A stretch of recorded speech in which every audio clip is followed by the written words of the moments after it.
Todos com a paz do Senhor. Amém. Agradeço a Deus pela oportunidade de poder estar aqui com os irmãos nesse culto que é importante, é o culto da família, onde temos essa oportunidade de aprender a palavra de Deus através do ensinamento da palavra em exposição, com o objetivo de melhorarmos a nossa conduta, a nossa performance, as nossas atitudes e comportamentos diante de Deus. E para isso é necessário que a gente aprenda o ensinamento da palavra de Deus conforme as Escrituras. Não é todo ensinamento que podemos ouvir e absorver ou tirar lições para a nossa vida, mas podemos filtrar aquilo que é transmitido ou aquilo que é ensinado e nos direcionar ou comprovar pelas Escrituras se aquele ensinamento realmente tem veracidade, tem conotação com as Escrituras. Eu sempre falo nisso. Tem uma igreja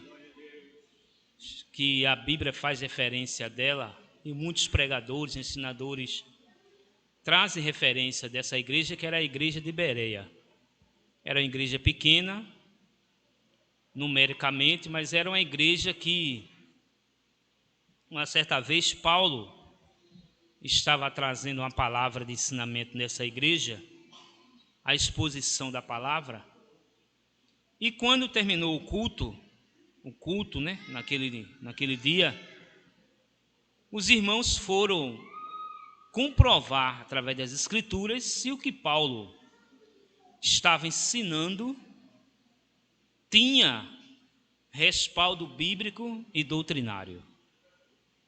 Não era uma questão de desconfiança dos irmãos para com Paulo, porque quem era Paulo? Paulo era conhecedor, era um exemplo, era um homem de postura, de caráter, personalidade, mas os irmãos tiveram a curiosidade de verificar se o que Paulo tinha acabado de ensinar estava contido nas Escrituras. E com essa atitude, a igreja de Bereia, ela ficou muito conhecida por uma igreja que tinha as características de Cristo, vivenciava a palavra de Deus, etc. Porque a gente conhece uma congregação bem instruída, uma igreja bem instruída, pela sua liderança, por alguém que está na frente transmitindo a palavra. Porque o ensino da palavra ele é tão importante na igreja, porque você, quando tem o conhecimento da palavra, quando você tem conhecimento da palavra, que você é instruído pela palavra, então dificilmente você se embaraça com qualquer ensinamento, com qualquer zoada que exista na igreja, porque você tem conhecimento por intermédio da palavra que aquele ensinamento não corresponde com a palavra de Deus, independente de quem esteja ensinando, de quem esteja trazendo a palavra. Então Paulo disse: se um anjo ou mesmo um anjo trouxer outro evangelho, não creais, é anátema, não é de Deus, porque o crivo do ensinamento está baseado na palavra de Deus. Queremos fazer uma rápida reflexão aqui, livro de Atos dos Apóstolos, capítulo 4, são apenas 3 versículos para a nossa reflexão. Atos capítulo 4, versículos 32 ao 35. Os irmãos puderem acompanhar, Atos capítulo 4, versículo 32 ao 35. E era um coração e a alma da multidão dos que criam.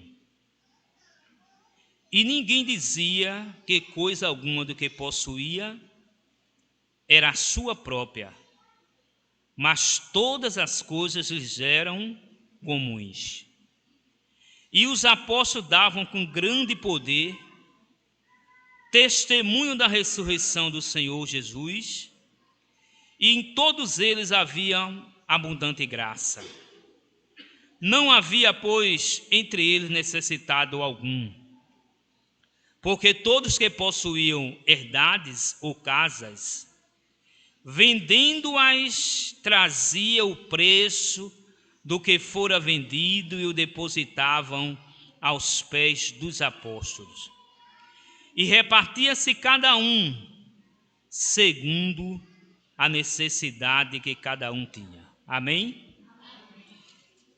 Aqui, nessa passagem aqui, a gente tem aqui uma composição de como era a comunidade da igreja primitiva. A igreja primitiva fala exatamente dos primeiros cristãos da época, que Paulo, não só Paulo, como outros, fizeram menção da igreja do primeiro século, que era uma igreja mãe, uma igreja padrão, que eles viviam em comunhão.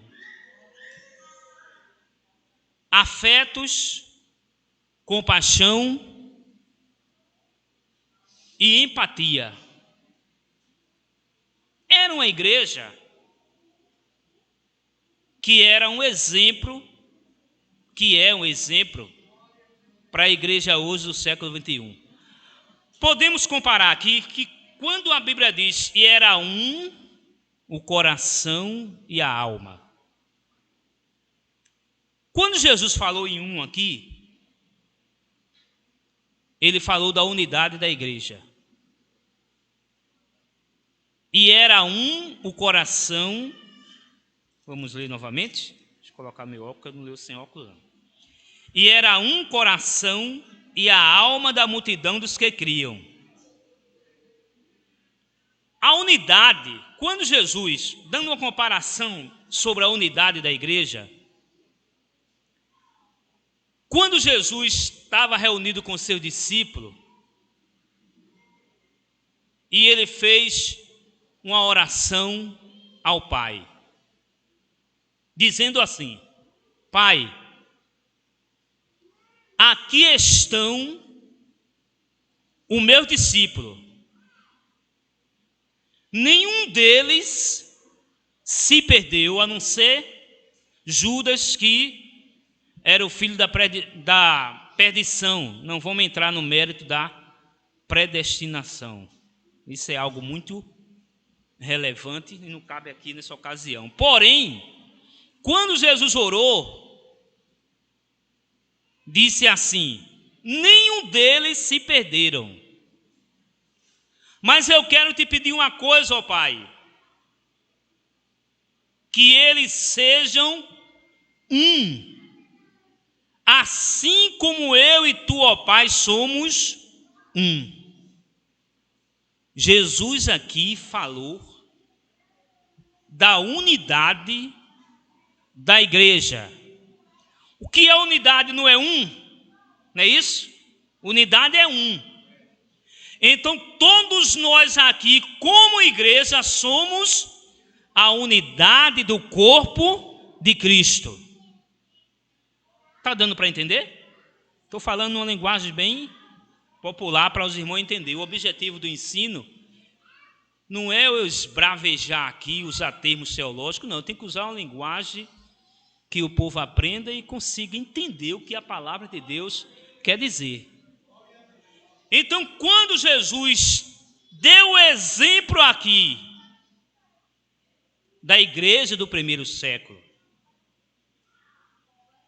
e era um coração e a alma, e todos que criam estavam juntos, era a igreja em forma de unidade.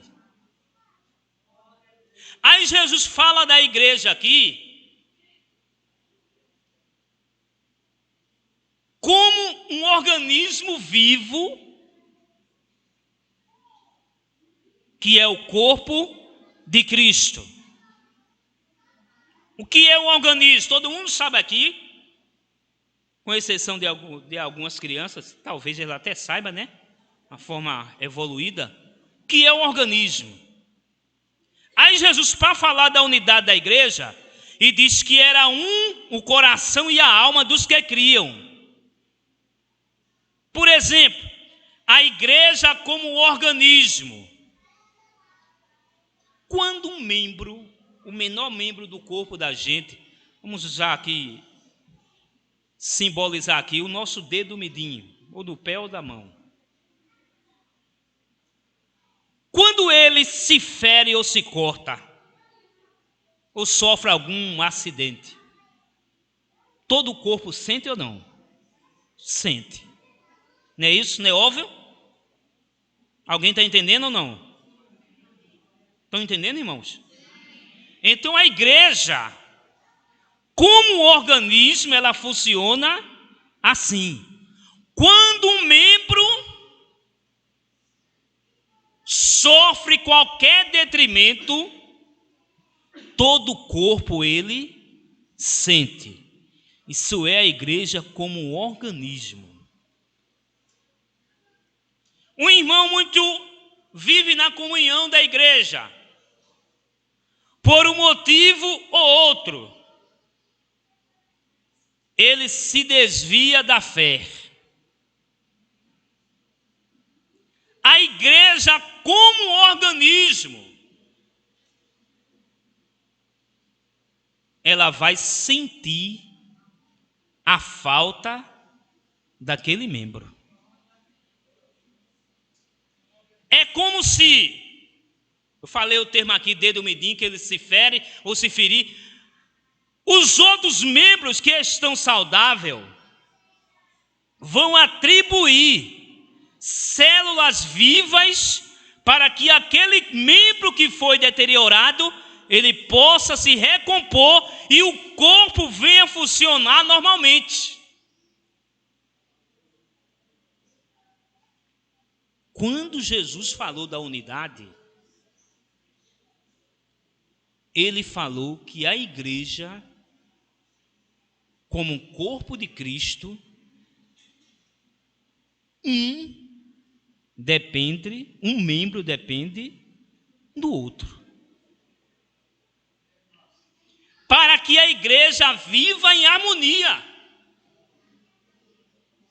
Para que eles, os membros desse corpo, que é o corpo de Cristo, vivam em comunhão. E que possamos usar a empatia que é natural numa igreja que funciona como um organismo. A mão não diz ao pé: eu não preciso de ti. O pé não diz para a mão: eu não preciso de ti.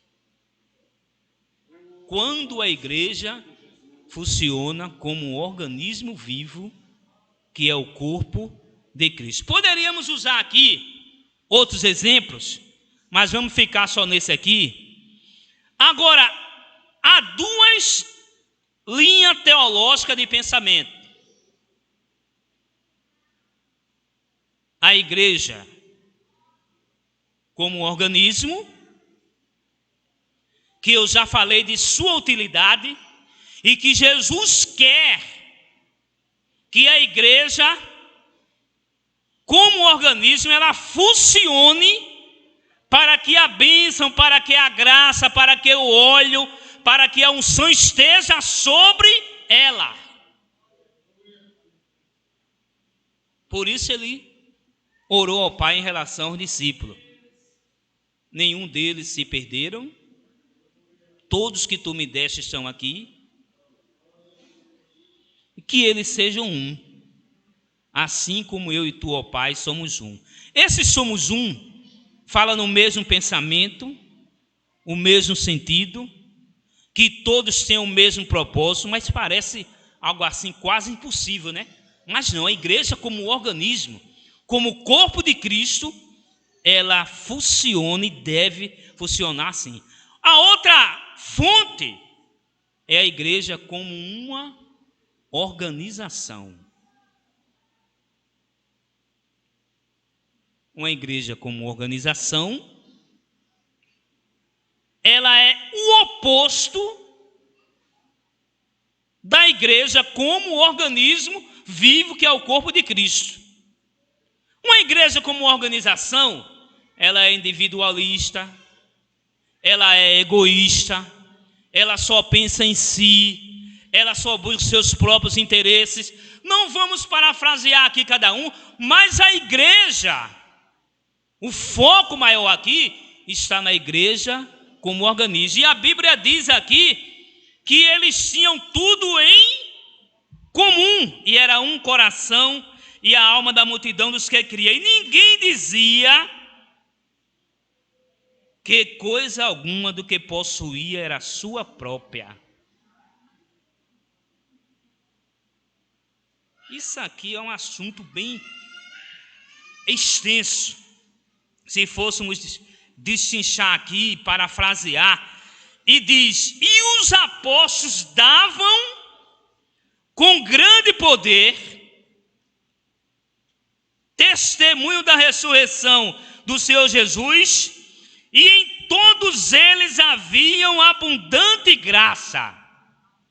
O versículo chave aqui: não havia, pois, necessitado algum, porque todos que possuíam herdades ou casas, vendendo-as, trazia o preço que fora vendido e o depositava aos pés dos apóstolos. Quando a Bíblia fala que não havia necessitado entre eles,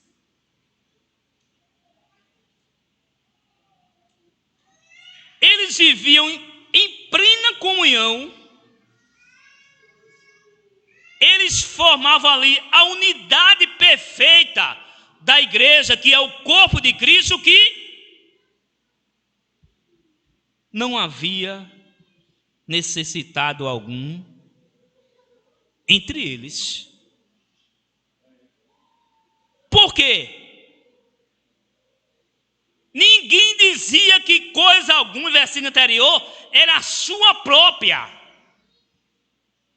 Mas eles tinham tudo em comum. Vou dar exemplo aqui para a gente entender melhor. Somos a igreja primitiva. Somos a unidade do corpo de Cristo. A comunhão era tanta, que no grego quer dizer koinonia, algo perfeito, uma sublimidade da comunhão, que ninguém passava por necessidade alguma. Era porque não comia, era porque não vestia? Não.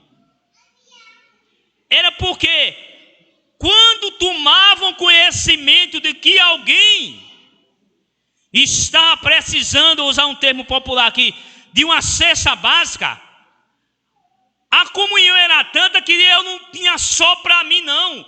Eu dividia entre aqueles que estavam necessitados.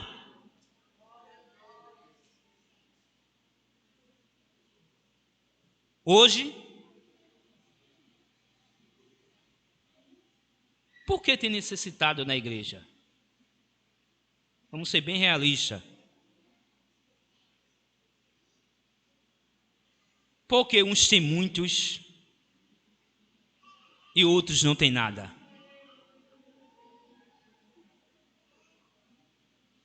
Porque a gente não está vivenciando realmente o que a palavra de Deus diz.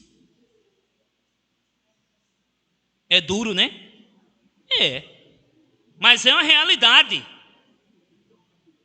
Se a igreja do primeiro século é o exemplo, é o padrão, e a glória de Deus se manifestava sobre a igreja do primeiro século, porque eles viviam realmente na koinonia, que no grego quer dizer comunhão perfeita.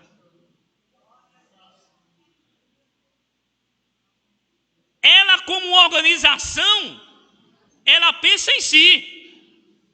Eu tenho que comer, eu tenho que me alimentar, eu tenho que vestir, eu não vou me preocupar com aquele que não tem. Se alguém tiver uma visão perfeita, ou contrário ao que eu estou falando, pode falar, pode se manifestar e dizer. Eu estou trazendo o exemplo aqui, o padrão da igreja primitiva.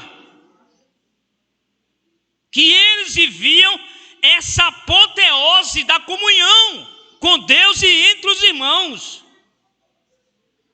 Que nós deixamos a desejar. Nós deixamos a desejar. Mas podemos corrigir? Podemos vivenciar o que está escrito na palavra de Deus.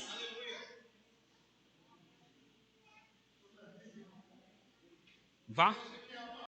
Quando a gente passa a vivenciar a palavra de Deus, essas lacunas são preenchidas.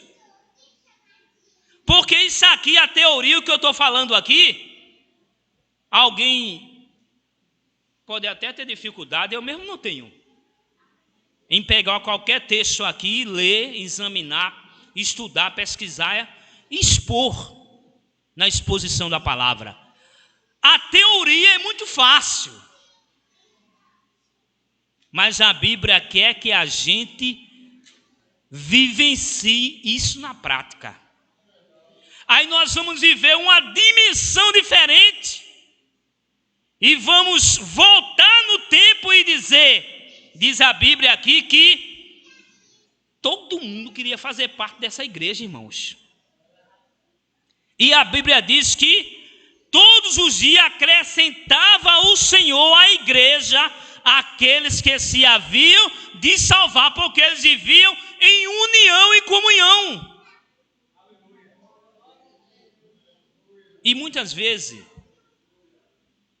a gente fica só na teoria, mas a prática é preciso ser colocada em evidência, para que a gente possa pregar o evangelho e o mundo vê que nós somos uma igreja viva, padrão, uma igreja que os nossos irmãos carentes, que os órfãos, as viúvas, não padeçam necessidades, e que a gente possa fazer com que a igreja viva na verdadeira unidade da sua essência.